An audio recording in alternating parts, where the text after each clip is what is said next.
Bonjour à tous, soyez les bienvenus sur la chaîne InfDR Consulting. Je suis Alain Tapé, ingénieur informatique, et aujourd'hui c'est on va dire la deuxième vidéo concernant l'installation de GLPI sous Windows. Alors, la première vidéo, il s'agissait de montrer un peu les prérequis, d'accord, pour l'installation de GLPI sous Windows. Donc on avait comme résumé, on avait vu qu'il nous fallait WAMP Server, d'accord. WAMP Server, avant même l'installation de WAMP Server, il nous fallait respecter certains prérequis tels que installer Visual C++ avec les différentes versions 2012, 2014, 2015, 2022, d'accord. Après quoi, l'installation de WAMP Server, il fallait s'assurer que tous les outils qui sont intégrés à WAMP Server puissent démarrer, tels que Apache, MySQL et PHP. Voilà, très important. Et aujourd'hui, nous faisons, on va dire, ce TP là pour vous montrer un peu réellement comment vous serez confortable pendant l'installation. Alors, cette installation là ici, nous allons utiliser VMware Workstation. Voilà, c'est sur cette application là qui est vraiment géniale, qui nous permet de pouvoir faire l'ensemble de nos TP. Ok, ici nous avons installé un système Windows 10, d'accord, et c'est sur le système Windows 10 qui nous allons maintenant installer WAMP Server et puis à la suite déployer GLPI, d'accord, pour ces secondes parties. Ok, donc nous avons déjà installé WAMP Server, hein. Voilà, nous sommes allés déjà sur l'interface de WAMP Server. C'est aussi simple que ça. Voilà, vous allez dans la barre de recherche, vous saisissez WAMP Server, il va vous charger WAMP Server, d'accord. Vous prenez juste la première fenêtre là qui est WAMP Server, la plateforme de développement web sous Windows, ou soit vous prenez celle là où c'est marqué WAMP Server File and Add-on. Donc on va vous montrer les deux. Donc je clique là, voilà, et là. Donc il faut noter que ce sont des sites officiels, hein. Voilà, ce sont des sites officiels.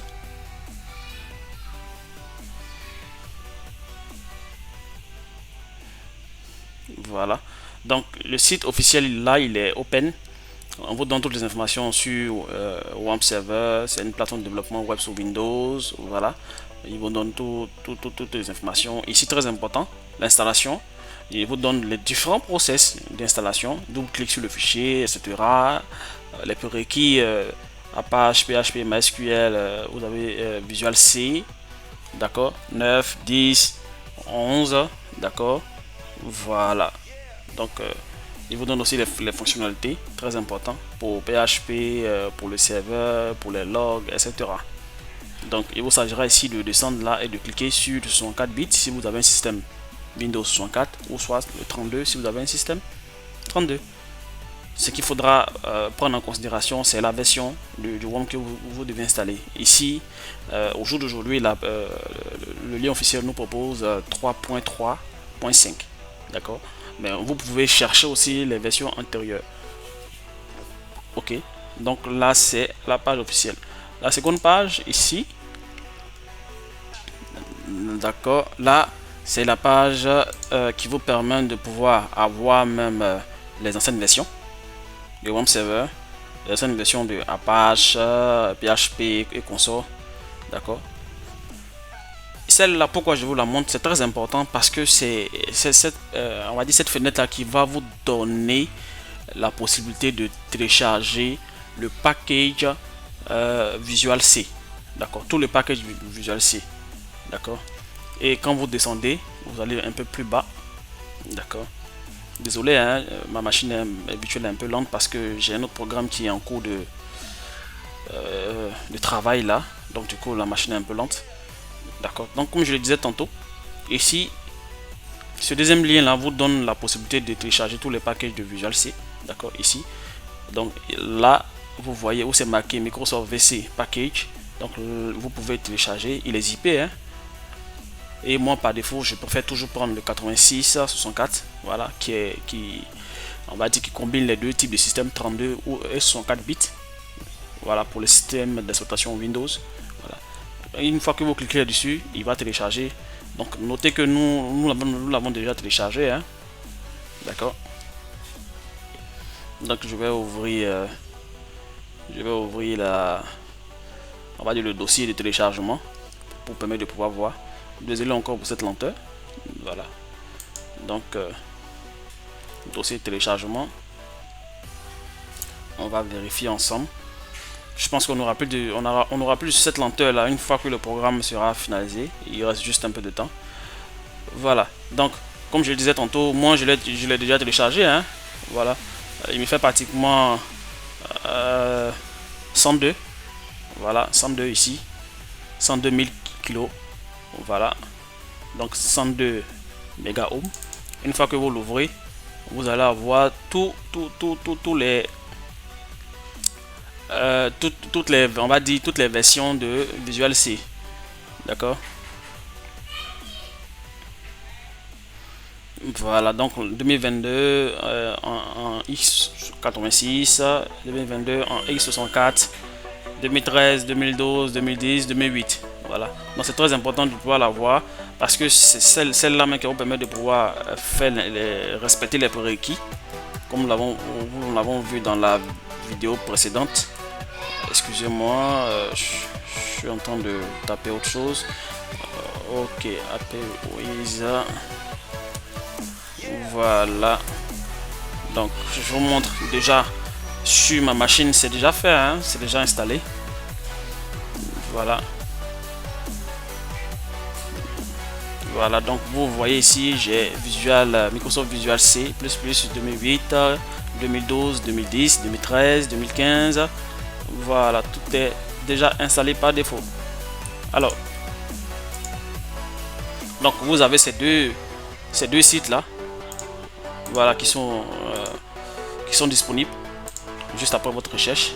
Une fois que c'est fait, que c'est installé, on va maintenant installer maintenant WAMP Server, d'accord. Donc lui je l'ai mis carrément sur le bureau et la version qui m'est donnée c'est la version 3.3.7, d'accord, x64. Donc lui je vais l'installer. Donc double clic pour exécuter le programme, d'accord. J'exécute le programme. Donc vous avez deux possibilités de choisir l'anglais ou le français. Cela dépend de comment vous souhaiterez être à l'aise dans l'implémentation. Si vous comprenez mieux l'anglais, d'accord, vous choisissez l'anglais. Si c'est le français, c'est le français. Par contre nous c'est le français qu'on va choisir. Donc on va cliquer sur français, d'accord. Ici il s'agira de l'accord de licence, très important, et généralement tous les logiciels on va dire on ce point là par défaut. Donc toujours important de dire je comprends, d'accepter les termes de licence, le contrat de licence, d'accord. Faites suivant. Après quoi, là maintenant vous tombez sur on va dire des informations concernant WAMP Server. Je n'ai pas dit que les prérequis dont nous avons défini dans la vidéo précédente en vous disant qu'il fallait impérativement installer Visual C, d'accord. Donc ici 10, 11, 15, 17, PHP, c'est juste les informations qu'on vous donne, d'accord. Voilà. Et ce qui est très intéressant aussi, ici il vous donne la possibilité de pouvoir cliquer sur ces liens là qui vont vous diriger vers les versions. Voilà, si il y a des mises à jour, hein, voilà, vous pouvez cliquer là dessus de WAMP Server. Et ici pour le Visual C++, il vous donne aussi des liens qui vont vous rediriger pour aller chercher les outils qui vont permettre de pouvoir déployer tout ça, d'accord. Nous l'avons déjà fait, hein. Je vous ai montré tout à l'heure le dossier en question. Voilà, au lieu de le télécharger individuellement, on a carrément téléchargé le package et nous l'installons au fur et à mesure sur la machine. Alors donc c'est aisé, c'est plutôt facile. Donc il va il va dézipper carrément le WAMP server à la racine du disque, de notre disque de système, disque local, d'accord. Et il va prendre le nom de WAMP 64. Vous pouvez changer, hein, cela dépend de vous. Mais nous, on va le laisser tout par défaut comme ça. Donc on fait suivant. Et là, l'installation, on va dire, je dirais même pas l'installation, on va dire l'extraction de tous les fichiers de WAMP server vont se faire sous le C. Donc pour ne pas rendre la vidéo un peu plus longue, nous allons la mettre en pause et revenir une fois que elle est terminée.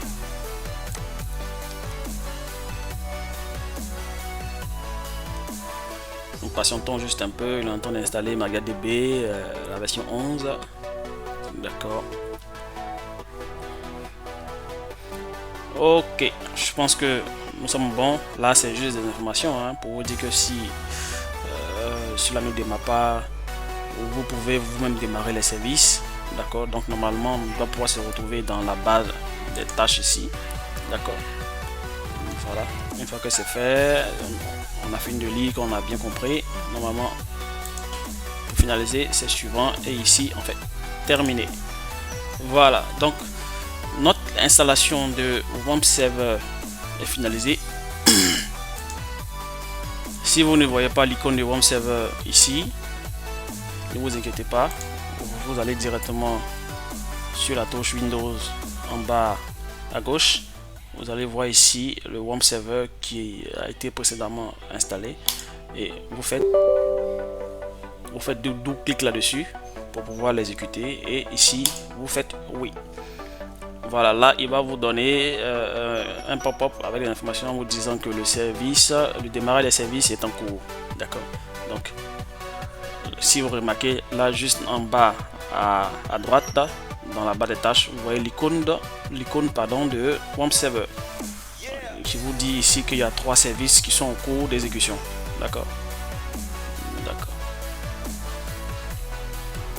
Donc on patiente juste un peu.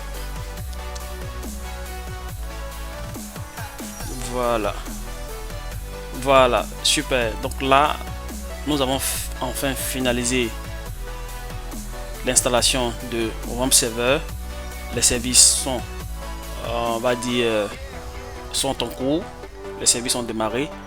Voilà, ici il nous dit ici juste en bas à droite, tous les services sont lancés et nous pouvons cliquer là-dessus.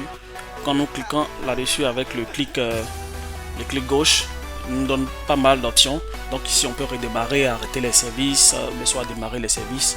Nous avons MySQL qui est là, qui est utilisé. D'accord, la possibilité de pouvoir savoir c'est quelle version qui est utilisée. Pareil aussi PHP, d'accord, vous pouvez voir la version qui est utilisée. On peut changer même de version, soit on peut prendre la dernière 8.4 ou soit revenir en arrière. Cela va dépendre du type de système qu'on va installer, parce que c'est en fonction de ça que les versions aussi changent, les versions de ces applications là changent. D'accord. Et là ici nous avons notre machine qui est marquée localhost, c'est très important. D'accord, ici que ce soit localhost. Voilà, on peut changer par adresse IP on va dire de la machine, mais par défaut ça reste toujours sur localhost. Et là ici nous avons PHP MyAdmin, désolé, voilà, qui est la version 5.2.1. donc ici notre WAMP server a bien démarré. Donc on va tester est-ce qu'on peut atteindre PHP admin. Voilà, donc c'est localhost, hein, localhost, voilà, PHP admin. On patiente pour pouvoir se connecter à PHP admin.